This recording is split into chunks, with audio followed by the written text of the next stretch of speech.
No, I don't like being scared. I find it very painful, but I like the adrenaline. I like. I'm a nervous person, so I'm always nervous. I'm always anxious, and that's how I like to work. So, but not fear. I don't. I've done very few comedies, but that.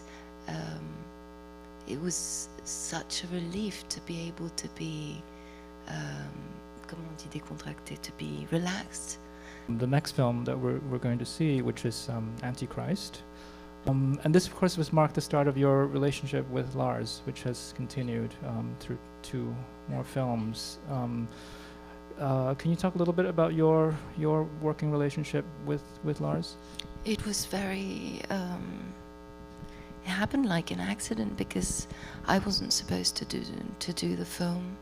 I remember I told you that I went to Copenhagen to meet him and didn't really expect that he didn't seem very involved, and so I thought he didn't like me that much, and he called me back 2 days later saying, I want you to do it. So everything was a surprise, but then in that film, I didn't have a name. The character's name, she was named she, and the man was he.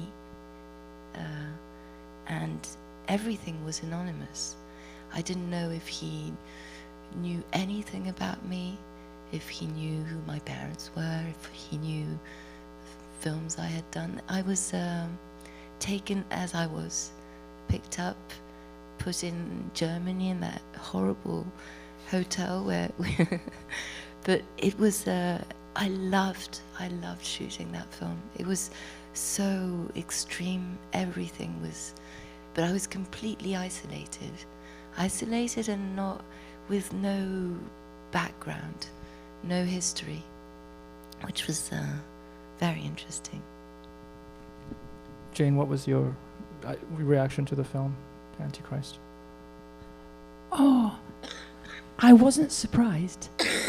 I told you everything because I was doing a film with sweet Jacques Rivette, who just died, and Charlotte and I used to do emails to each other, text to each other, and I used to say that I was sitting around waiting for a bit of material, because Rivette never gives you a script in advance. He just gave you page by page before you started shooting. And so I said what I was going to do that day, and then Charlotte told me what she was going to do that day. And it was terribly funny, because she said she was going to go and masturbate herself in a wood, and then she's got to chop this. I don't know. The whole thing sounded thrilling. So you do talk to each other a lot about your work. Yes. When it's in like details. To great details. Do you share a script with her? Do you? No, we don't read each other's scripts. It would be very boring. I don't know.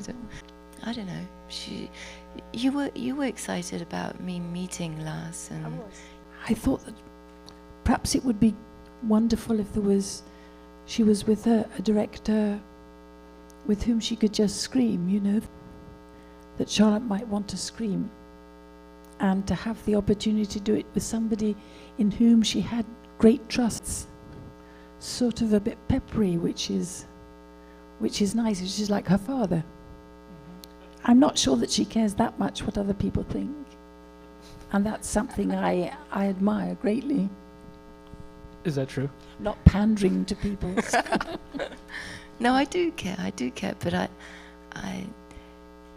it's true that I like his perversion also.